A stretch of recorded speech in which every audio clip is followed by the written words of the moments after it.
Hello everyone. The last session of formal guided reading for the week, you'll be pleased to know.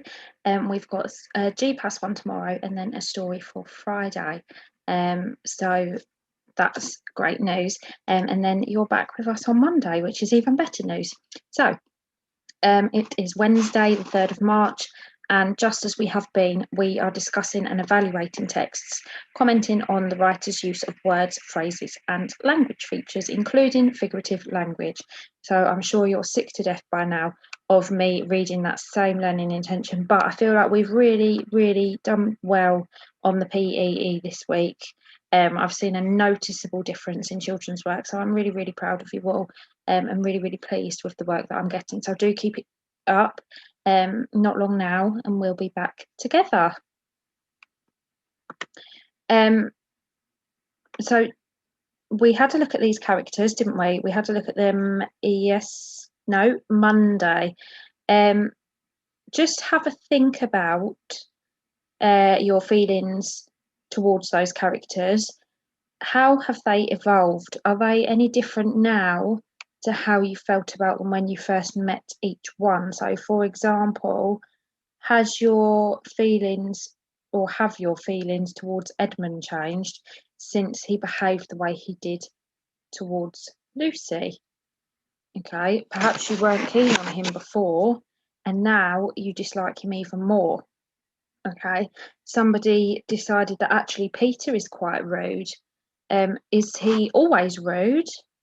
He was quite rude to Edmund. Did he have reason to be rude to Edmund? Is it okay that that's how he behaved? So how have your feelings towards each of those characters changed? Have you got any reasoning to back up the change in your feelings? Just something to think about.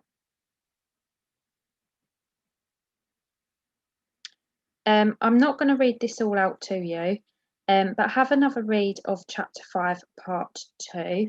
I have popped it underneath the video as before. Again, any new vocabulary, if you need to highlight it, then do. You may well have your version of chapter 5, part 2 from before, in which case you won't need to re-highlight because you may well have already done that. I'm very aware of that. But even still, the most important part is that you just recap reading chapter 5, part 2, because I know we've moved on from this, just to remind yourself of what has happened. And then we're going to have a look at these 2 questions. So I was going to give you 4, but we've got a few questions that we're going to go through together in English. So I thought I'd be a bit nice and I would only give you 2. So how does the author's use of language show that the professor thinks that Lucy might be telling the truth? Okay, that basically just means, what does the professor say? Or what does the professor do that makes you think that Lucy might be telling the truth? Okay, it might be that you say the author shows that the professor thinks that Lucy is telling the truth because he says, what is it that the professor says to Peter and to Susan that implies that Lucy must be telling the truth?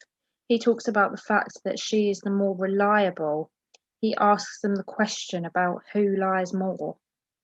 He talks about the fact that he doesn't actually know very much about the house himself. Okay, so those are 3 examples that you could pick exactly from the text. You would write them down exactly as they are in the story, of some of the ways that the professor kind of shows us that he thinks that Lucy might be telling the truth. Okay, and question number 2, how does the author make Mrs. Macready appear as a character? Okay, now I think she appears as quite an abrupt character, not nasty, but I don't think she's keen on the children. I think she's very much set in her ways. And the reason that I think that, especially the fact that she doesn't like children, is that she tells them that they need to keep out of her way when she's showing people around. So to me, that implies that actually she'd rather they weren't there.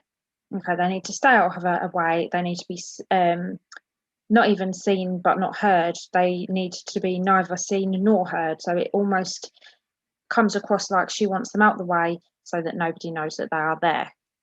Okay, so when you answer those questions, think about the things that we have just spoken about.